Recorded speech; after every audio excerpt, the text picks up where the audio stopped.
So you joined me in the MK7 Golf R on a bit of a road trip to Wales. And right at the end of it, I'm going to go to Thruxton to drive the Mustang 5 litre, Ford Mustang 5 litre, which I haven't driven before. Really interested to kind of share that. But yeah, just a casual kind of drive, be about 3.5 hours to get up to Wales. And yeah, just show you a bit of the road trip of it.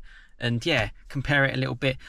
The weekend I was driving a GR Yaris circuit pack. So, and this is like basically, as you can see here, another 4-wheel drive manual super hatch in some ways. So I'm kind of interested to see what my Golf R kind of compares to a little bit of it. So I'm going to brim it. I'm going to go to, I'm going to get my usual 99 momentum. So that'll be the first stop. Oh yeah, and to mention, I'm in sort of like just outside North London. So North London to Wales. So yeah. Should be good fun. So I've just filled the car up with Tesco 99 momentum. You can just about see the Tesco sign there. Yeah, and it's actually given me a theoretical range of 405 miles. And I've just been doing like literally 7 miles, 31 miles per gallon. And it's just been 60 mile an hour sort of B roads. I mean, how cracking is that? I was here last, just a couple of days ago in the GR Yaris filling it up. 40 litre fuel tank in that, so really, really small. This car, 55 litres, so you do get really decent range. Be interesting to see what it does when I get down to Wales. But yeah, you'll join me probably, yeah, on the road, seeing what it's like. But yeah, I'm looking forward to the drive. Yeah, love a good trip. So it's saying 3 hours, 31 minutes. Yeah, let's see how we get on. So a bit of an update, about halfway through, about 1 hour and 40 to go. I've just pulled off at the services just off the M6. We are averaging, we're on 38.9 miles per gallon. There we go. 2 hours, 4 minutes, 98 miles, 38.9, 47 miles per gallon. And 47 miles per hour, sorry. Pretty good. The car's been really good. I won't talk about the GR Yaris so much because it's just the first thing on my mind. I know for you guys it might not be. But the Golf R's been great, kind of cruising down a bit. I just love it quite a lot. One thing that is actually a big notice is because the Yaris is actually quite small, I found it quite hard to sort of like rest like my clutch foot, so like the resting foot. Whereas my Golf, as you can probably see, hopefully you can see it's a bit dark down there, you've got plenty of space to kind of just like chill out. Whereas with the Yaris, I was kind of like, it was like that. You just lose that extra little bit of, yeah, a little bit of clearance basically. Wales or Scotland, who has the better roads in the UK? Tough one, let me know your thoughts in the comments. Where's the best roads in the UK? Again, I'm not too sure how much you can see of the mountains here, but I'm in Shropshire, by the way. That's where I'm heading, that's where my hotel is, just to chill out for a couple of days. If I was to say which are the best roads, just from my experience, I probably would go for Wales. I don't think you can really go wrong. I haven't spent too much time up north, but I spent a bit of time down south. So yeah, I mean, check this out. I mean, it's just anywhere with mountains and countryside and a nice flowing road surface is pretty good as well. I say just as it gets a little bit, yeah, now it gets a bit nicer. But yeah, it's really, really nice. Really hard to kind of compete with this. While we sit here waiting for what I presume to be a train to go past, yeah, and to reward you guys for still watching and tuning into the video, someone tried to steal my GoPro, basically. It's quite funny. So when you do drive-by shots, which I haven't really done too much of, but when I had the GR Yaris, so grateful they lent me the car for 2 days actually over the weekend. So I had a little bit more time, got up early, did a bit more filming, and you obviously have to leave your GoPro on the side and then do a drive past. And yeah, I've got it on camera and I saw it as well. Cyclist went past, saw my GoPro, stopped, went to get off, was walking towards it. Luckily in the Yaris, I spun it back, managed to beat her to it, jumped out of my car, grabbed the GoPro and went off. I'll put it on camera if I can find it all. But yeah, I thought that was it's pretty funny. The things you go through for YouTube, hey? But yeah, I hope you enjoyed those shots anyway. And yeah, tentatively, we're across the railway track. So yeah, onwards and upwards.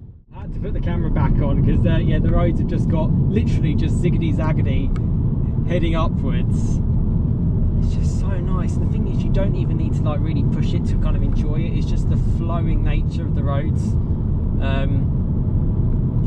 I just love the car around this kind of area as well. Great motorway cruiser, but can somehow, yeah, just sort of tackles this with ease. I mean, I could push on a fair bit harder, but after 3.5 hours of driving, I'm probably better off not. But yeah, and look at the undulations and how the suspension kind of copes with it. That was one thing that was really impressive with the Yaris over the weekend. But the Golf R's, they have it, and with DCC, if you've got like a Mark 8R or if you've got a Mark 7 or 7.5 DCC, it's really, really good as well.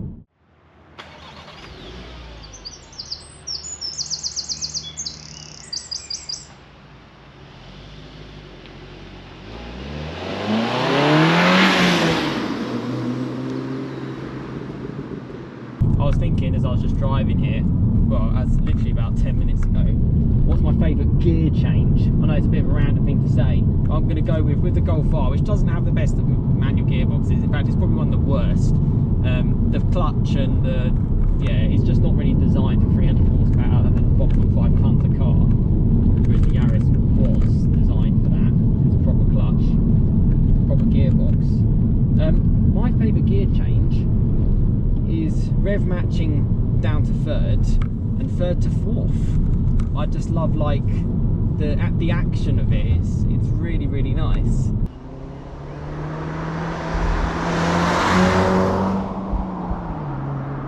It's just nice, a little bit more involving, you know. I feel automatics do have their place, and I've learned to respect them a lot more, to be fair, over the last few years. But honestly, I know it sounds weird, but on the road, I'd rather have a manual, and on the track, I'd rather have like an auto DSG PDK.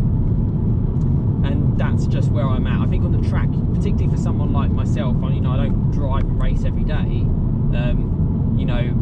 You have a lot to think about, and the auto gearbox just gives you that more time to catch your angles, catch your lines, and it works well. But on the road, you got so much time on your hands because obviously the speeds are just so much lower.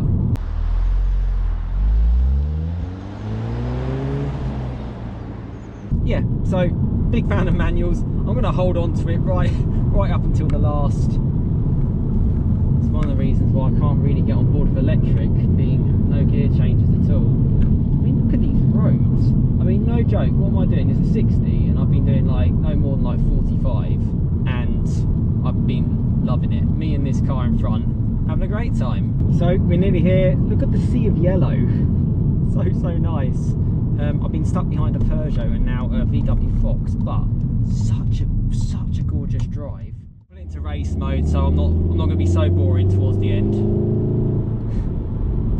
So we made it, success. 39.8 mpg. So I mean, that's pretty good going. Let's just see the stats. Since start, 180 miles, 39.8 mpg, 48 miles an hour, 300 miles to go. My car is on 38,958. Really nice journey, and I guess you'll next see me on the return leg, and I'm looking forward to trying out that Mustang as well, so you'll get to see that and get to see my thoughts. So yeah, let's continue. But yeah, just really happy to be here. So fast forward, you join me at Thruxton Motor Circuit. So yeah, I'm here to drive the Mustang 5 litre. Should be pretty cool. Absolutely gorgeous day. I've just spotted a BMW M4, as you can see behind me there. That looks pretty sweet. I've really got to get out in one of those. They look pretty special. But yeah, let me tell you what the Mustang 5 litre is like. I'll show you a little walk around and I'll give you a little bit of an overview, and then yeah, we're done. Yeah, the kind of week trip is over.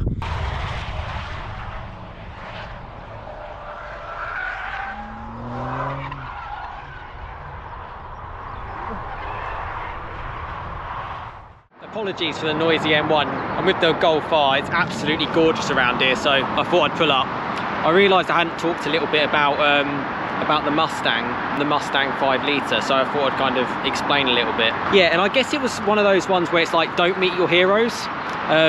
It was like a fantastic road car, but on track, that weight, yeah, it wasn't so great, unfortunately. I think for me, yeah, the Golf R, yeah, it's still the one. I guess I'm more into like, I like the Alpine A110. I thought that was really good to drive. Actually got to drive it around Thruxton with Tiff and Adele, so that was pretty crazy. Yeah, you would have hopefully already seen that on my channel. Did you do track days in your Golf then? I don't, but I do a lot of experiences. So I do a lot of like track experiences. I love it. Track days with the clubs then? I really should. I think that's the kind of like the next step. Like Castle Combe run there. I was at Castle Combes a couple of weeks ago with German Car Day. So yeah, 100%. I need to. What do they charge, 150 quid for the day or something? It's not too bad. 200? But I think, like you say, probably need a rear-wheel drive car to enjoy. No, you still enjoy it. You have more fun in a rear-wheel drive. You still enjoy your Golf. Yeah, Mustang 5 litre, really good. It was a 6-speed manual. You know, it was great to drive, but it was just so heavy and so big. Certainly more of a road car, not sort of like a fun, enthusiastic car to drive. So a little bit of don't meet your heroes, and that's just kind of my final thoughts on the Mustang.